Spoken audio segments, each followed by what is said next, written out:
हज़रत अल्लामा हुर्र आमली वो कहते हैं एक है इस्लाम का हज, एक है इश्क का हज। इस्लाम का हज मक्के में होता है, इश्क का हज करबला में होता है। आपके क्या कहने मातमियों के यार, हुसैन के मातमी का बड़ा मकाम है आगा साहब।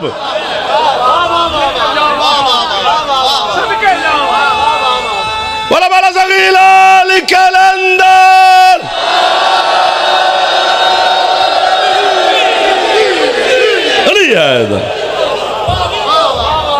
चलें आगे के बस करें, जो हुक्म हो आपका आप बोलें। इधर वाले क्या हुक्म है जी? वो कहते हैं कि इस्लाम का हज वो मक्के में होता है, एक इश्क का हज वो करबला में होता है।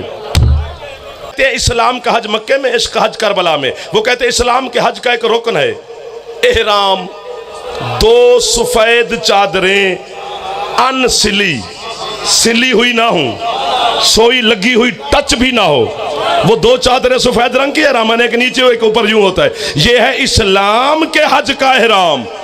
वहवा जाफर वो कहते हैं इश्क का एहराम है काला लिबास। वो कहते हैं ये जो दो चादरें हैं ना अनसिली सफेद, ये मुर्दे का लिबास है। हाँ, अब मैंने कहा था ना आप पहुंच जाएंगे, आपने एहसान कर दिया मेरे ऊपर। ये मुर्दे का भी तो यही लिबास है ना। अल्लाह बंदे को मार के बुलाता है कि अपना आप मार के मेरे पास आ। अल्लाह मार के बुलाता है अपना आप। जिन इधर एहराम बांध लिया, उधर अपनी बीवी हराम हो गई, बिल्कुल खत्म। इसलिए हमारे मजहब जाफरिया में जब हज मुकम्मल हो जाता है तो फिर आखिर में तवाफ़ुन निसा किया जाता है, ताकि जो हराम हुई थी वो दोबारा हलाल हो जाए।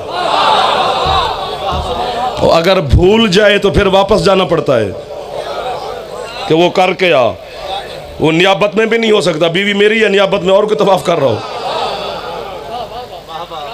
अगर आप यूं कर रहे हैं एहराम की हालत में, मैं सर खुजा रहे हैं, जूं अल्लाह ना करे सर में हो, जूं वो आपके यूं करने से गिर पड़े, अगर तो है जिंदा तो उसे उठा के वहीं रखना है।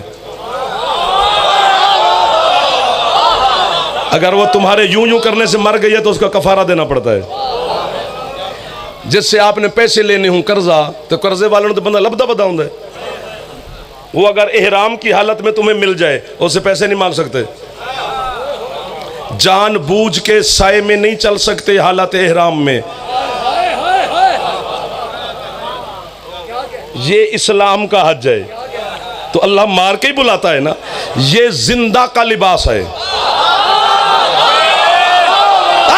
जो पहुंच गए हो उन्हें मैं वाहवा कह रहा हूं,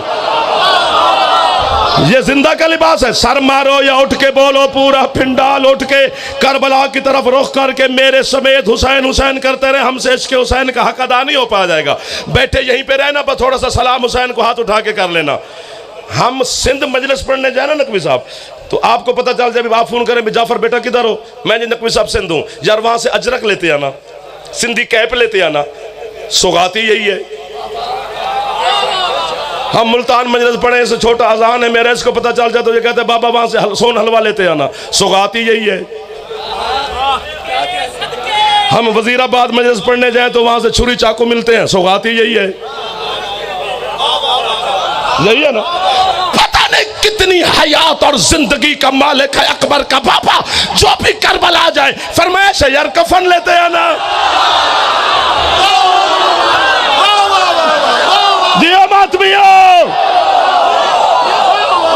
जिसकी छत पे अला में हाथ ऊंचे है,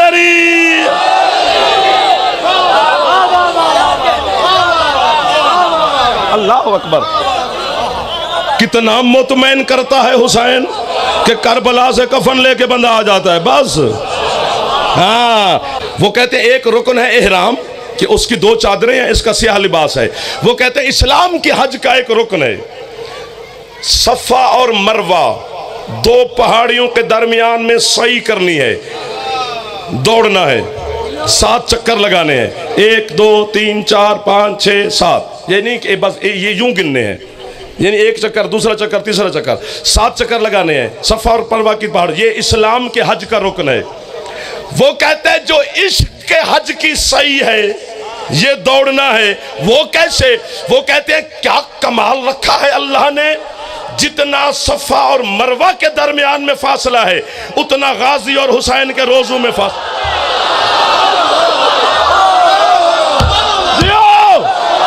कोई हाथ नीचे ना रह जाए जिसकी छत पे अब्बास अलैहिस्सलाम का आलम है। अब जब करबला जाओगे तो ज्यादा मजा आएगा, जब रोजा अब्बास बैनुल हरमैन पहुंचोगे। थक गए हो अब आप, मौला आपको ज़ियारत नसीब फरमाएगा। जल्दी जल्दी हुसैन अलैहिस्सलाम की पाक हमशीरा, हुसैन की पाक बच्ची के सदका में। करबला जाने के लिए पैसे की जरूरत नहीं, शौक की जरूरत है। जितनी तलब बढ़ती जाएगी, और ये भी आपके छठे मौला का फरमान है, जिंदगी में एक दफा करबला जरूर जाना ताकि तुम्हें जन्नत के रास्ते पूछने ना पड़े।